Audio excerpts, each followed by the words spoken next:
Welcome to the May 2018 edition of CORESafety TV, brought to you by the National Mining Association. How familiar are you with drones? It seems like they're everywhere these days, doesn't it? I mean, they're doing everything, and they're working for all types of companies and industries, doing lots of stuff. Well, today we're going to talk to one NMA member company and find out how they're successfully using their drones for safety and business reasons. FreeportMcMoran Incorporated started getting really serious about using their drones in their operations about 3 years ago. They did it for business reasons, but also for safety reasons. FreeportMcMoran is a leading international mining company with headquarters in Phoenix, Arizona, as you may know, and it's the world's largest publicly traded producer of copper. Red Conger is the company's president and chief operating officer.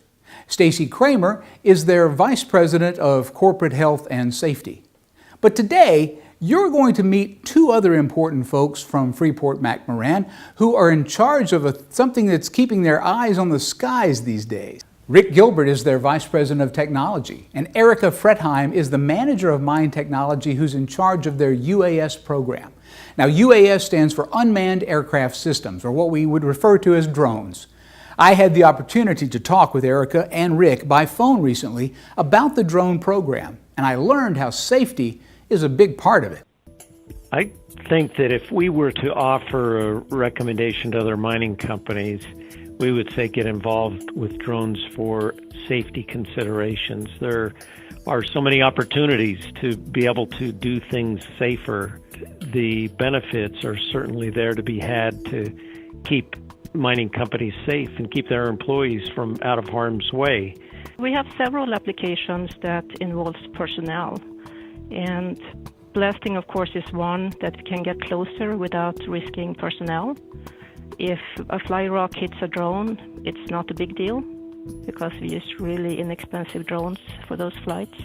So we've also done underground where you can send the drone, for example, into a tunnel or an underground opening without sending a person in there.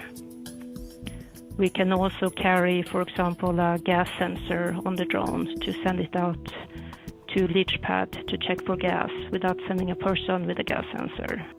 We can send a drone into some very tight spaces. It can sample, it can gather information about what the mine looks like, and it's a safer way to investigate and learn what you need to know before you put humans into an underground mine. Well, we can inspect buildings or roofs that you can't send a person up there because you know the roof have some structural problems or something, so it's not safe to walk on. But the drone can fly over it and inspect it. Power lines is another place that we're using drones to do inspections instead of having people go close up to inspect. So there are a lot of different inspection jobs that can be done remotely. We do have some live feed, but the high-quality images are saved on board on memory cards and downloaded after the flights. One of the things that drones offer is increased speed at which you can do a job. So if you are inspecting a power line or a road or a tailings dam, you can do that much faster with an aerial vehicle, and the quality of the images in the case of photographic media is much better, and you can also take measurements that you couldn't take before. So quality, speed, those sorts of things have been a big bonus for having drones. We do have subject matter experts here at the Technology Center that are our corporate pilots, and they fly our more complex systems. For the operations that we already have standardized that's used at the mine sites, we actually have the corporate pilots train the mine site personnel on flying those drones and perform daily missions. When it comes to a company, there are certain regulations and restrictions that apply. And so our goal is to facilitate our employees to be able to get all the tools that they need, evaluate everything that they need to check on, and yet still be within the guidelines and the regulatory requirements of the government.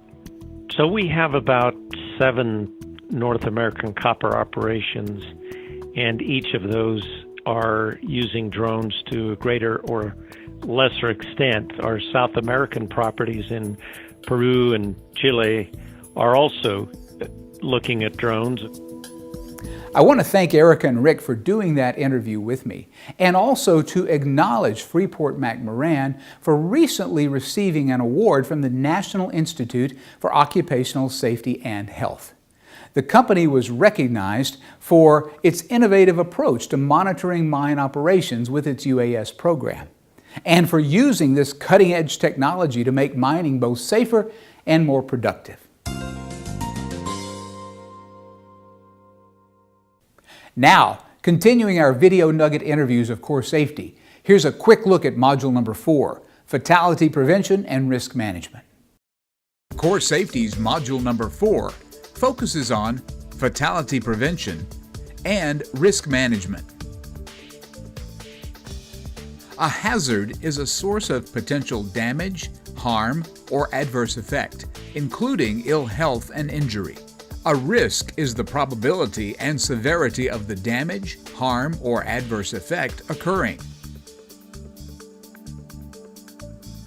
Risk management is the process of identifying safety and health hazards, evaluating associated risk and consequences, and developing controls to eliminate or minimize negative outcomes.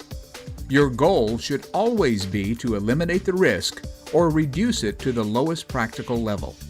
This is why CORESafety's Module number 4 is so important. It explains how to identify and review all safety and health hazards, assess and prioritize risks associated with those hazards, emphasize risks that could have catastrophic or even fatal consequences, apply controls systematically, and verify controls remain effective over time.